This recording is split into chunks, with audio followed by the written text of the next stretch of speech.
कहानी के शुरू में हम एक आदमी को देखते हैं जो एक गुफा में अपने डॉग के साथ था। वहाँ पर बड़े से संदूक में खजाना छुपाने आया था और साथ ही उसने इस जगह का नक्शा भी बनाया हुआ था ताकि बाद में भी वो यहाँ पर आ सके। जब वो यहाँ से जा रहा था तभी सारी गुफा हिलने लगती है। ऐसे लग रहा था जैसे कोई ज़लज़ला आ गया हो। बाहर जाने का रास्ता बंद हो गया था।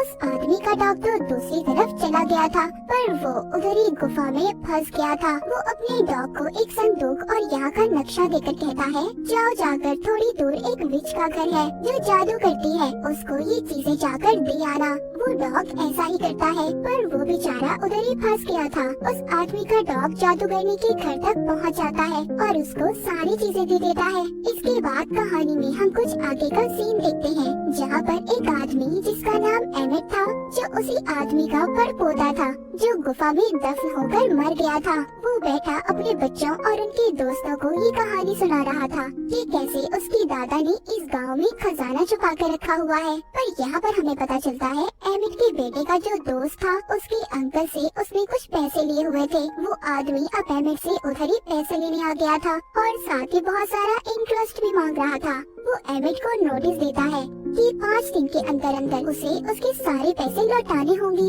अगर उसने ऐसा ना किया तो उसका घर और फार्म जब्त कर लिया जाएगा। वो आदमी सब कहकर चला जाता है। उसके जाने के बाद कुछ लोग एक गाड़ी में एमिट के दादा का कुछ सामान लेकर आते हैं जो मरते हुए वो एमिट के नाम कर गए थे। उसको एक बड़ा सा बॉक्स दिया जाता है जिसको एमिट देखकर बहुत खुश होता है। वो ये सोच रहा था कि शायद उसके अंदर बहुत सारे पैसे होंगे जो हमारे काम आएंगे और मैं अपना सारा कर्ज वापस कर दूंगा। लेकिन जब वो उस बॉक्स को खोलता है तो उसमें एक डॉग था जिसको टिम्बर कहकर बुलाया करते थे। वो उसको अपने बच्चों को देकर अपने दोस्त के साथ शहर की तरफ काम के सिलसिले में चला जाता है ताकि वो कुछ पैसों का बंदोबस्त कर सके और अपनी बड़ी बेटी को ये जिम्मेदारी देता है कि तुमने सब बच्चों का ख्याल रखना है। एमिट का बेटा उसकी दोस्त की बेटी के साथ उस बॉक्स को उठाकर अंदर लेकर आता है जिसमें टिम्बर था। उसको उस बॉक्स में से अपने डैड के दादा की तस्वीर और एक नक्शा मिलता है जिसको उसके दादा ने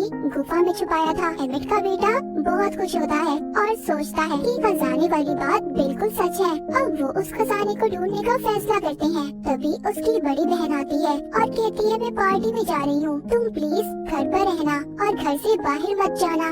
उसके जाने के बाद दोनों बच्चे अपनी जरूरत का कुछ सामान लेते हैं और साथ ही अपने डॉग को भी लेकर उस खजाने की तलाश में निकल जाते हैं। वो सबसे पहले उसी गुफा में जाते हैं जो हमने कहानी के शुरू में देखी थी। उधर ही उनको जमीन पर कुछ नजर आता है। जब ये वहाँ से मिट्टी हटाते हैं तो उधर उन्हें एक बॉक्स मिलता है। एमिट का बेटा उसके गले में जो चाबी थी जो उसके डैड ने दी थी उससे वो छोटा बॉक्स खोलने की कोशिश करता है पर उस चाबी से वो बॉक्स नहीं खुल रहा था। तभी उसे अपने डैड के दादा का डॉग टिम्बर के गले में चाबी नजर आती है, इसीलिए वो उस चाबी को लेकर उस बॉक्स को खोलने की कोशिश करता है जिससे वो बॉक्स खुल जाता है। इसको उसके अंदर से एक लोहे का टुकड़ा और आगे जाने का नक्शा मिलता है जिसे देखकर दोनों बहुत खुश हो गए थे और आगे बढ़ने लगते हैं। मगर वो आदमी भी इनका पीछा कर रहा था जिसने एमिट को उधार पैसे दिए थे, क्योंकि उस वक्त जब एमिट के दादा इस खजाने को छुपाकर वापस आ रहे थे जो गुफा में ज़लज़ला आया था वो असल में इसी आदमी के दादा ने ब्लास्ट करवाया था, क्योंकि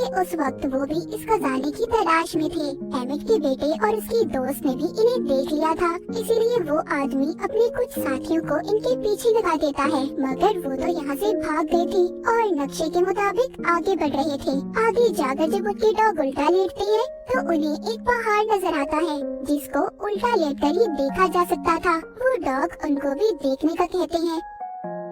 एमिट का बेटा और उसकी दोस्त जब ये देखते हैं तो उन्हें भी वो पहाड़ नजर आ जाता है। जब ये थोड़ा सा आगे जाते हैं तो उन्हें आगे जाकर एक सोने का सिक्का मिलता है जिसको देखकर दोनों बहुत खुश हो गए थे। ये अब सोचते हैं ये दोनों बिल्कुल सही रास्ते पर हैं। थोड़ा सा आगे जाकर इनको एक पत्थर दिखाई देता है जिस पर लिखा था कि अगर आगे खजाना लेना चाहते हो तो तुम्हें उसी तरफ जाना होगा जिस तरफ वो पहाड़ इशारा करता है। वहाँ जाकर तुम्हें बहुत सारा सोना और चांदी मिलेगा। अब ये दोनों और इनके डॉग्स पानी में तैरकर दूसरी तरफ जाने लगते हैं। वहाँ पहुंचकर अब ये बहुत ज्यादा थक गए थे। इनको थकावट के साथ साथ भूख भी लगी थी। वो सोचते हैं कि क्यों ना मछलियाँ पकड़कर पका ली, क्योंकि अपने साथ ही खाने पीने का कोई सामान नहीं लाए थे। उधर उनके डॉग लकड़ियाँ जमा कर रहे थे, तभी उन्हें एक सुराख नजर आता है। उधर घर में एमिट की बड़ी बेटी वापस आ गई थी, जो अपने भाई को जब नहीं देखती तो बहुत ज्यादा परेशान हो जाती है। घर में एमिट अपनी दोस्त के साथ आ गया था। वहाँ आकर जब ये बच्चों का पूछते हैं तो एमिट की बड़ी बेटी झूठ बोल देती है कि वो अपने दोस्त के घर गए हैं। इधर एमिट का बेटा जो अपनी दोस्त के साथ खजाने की तलाश में था, उन्हें जंगल में एक सुराख मिलता है जिसमें इन्हें एक घंटी और कुछ पुरानी चीजें मिलती हैं। उस घंटी पर कुछ लिखा हुआ था। एमिट के बेटे की दोस्त उसे समझाने लगती है। उसको पता चल चुका था। वो कहती है ये हमें आगे जाने का रास्ता बताएगी। तभी उधर एक भेड़िया आ जाता है, जिसको देखकर सब डर गए थे। एमिट का बेटा उस भेड़िए पर अपना बैग फेंकता है, जिससे वो भाग गया था। दूसरी तरफ वो आदमी जो बच्चों का पीछा खजाना हासिल करने के लिए कर रहा था, उनके पास भी वो भेड़िया आ जाता है, जिससे सभी डर गए थे और जाकर अपनी गाड़ी में बैठ जाते हैं। उस आदमी के पास एक ऐसी डिवाइस थी जिससे बिजली के झटके दिए जाते थे।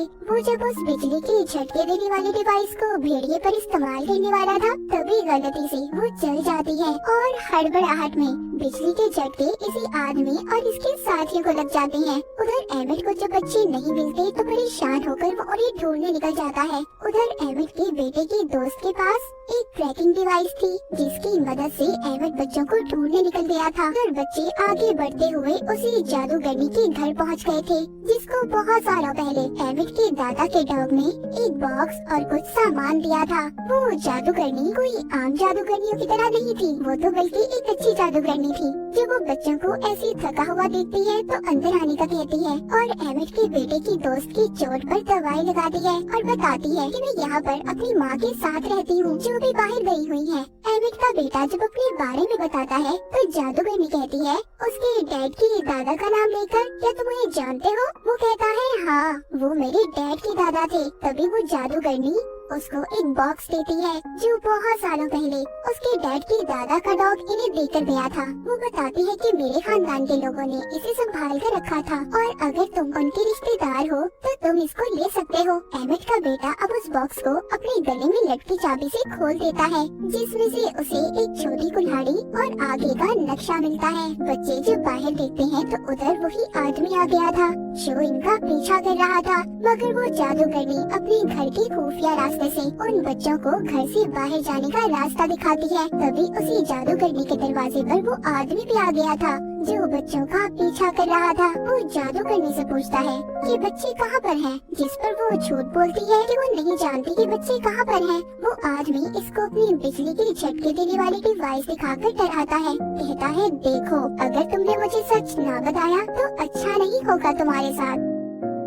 उधर बच्चे अपनी आखिरी मंजिल की तरफ पहुंच गए थे, पर वहाँ पर एक झरना था और आगे जाने का कोई रास्ता नहीं था।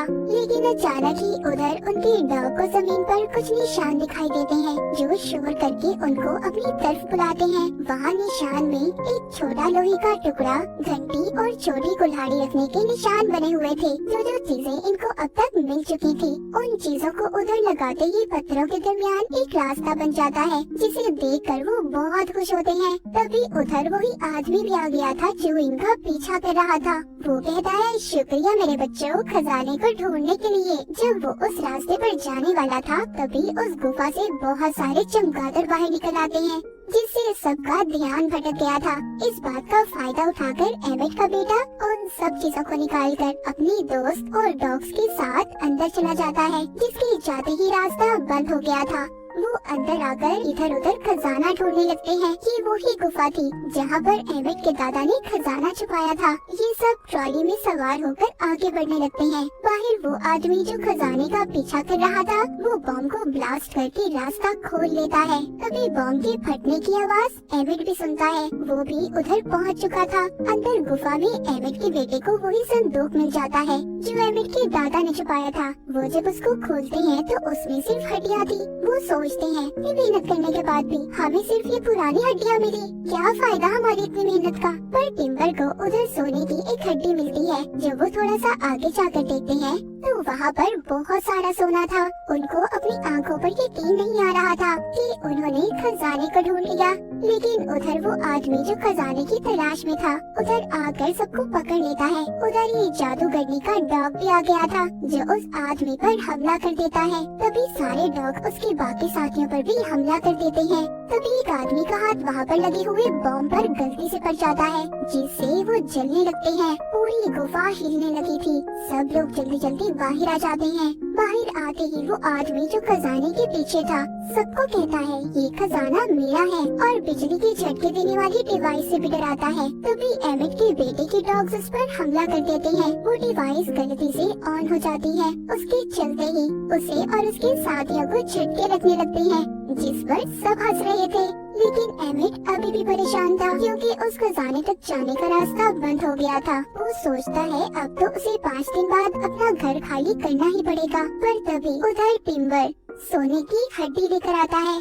अब उनको कहीं पर भी जाने की जरूरत नहीं थी। एमिट सोचता है कि इसको बेचकर तो उन्हें बहुत सारे पैसे मिल सकते हैं जिससे उनका घर भी बच जाएगा। मूवी के आखिर में दिखाया जाता है कि एमिट के बेटे को एक जानवर के कंकाल में से एक और खजाने का नक्शा मिलता है जिसको देखकर ये बहुत खुश होते हैं और फैसला करते हैं कि इस खजाने को भी ये ढूंढेंगे। इसी हैप्पी एंडिंग के साथ ये मूवी यहीं पर खत्म हो जाती है।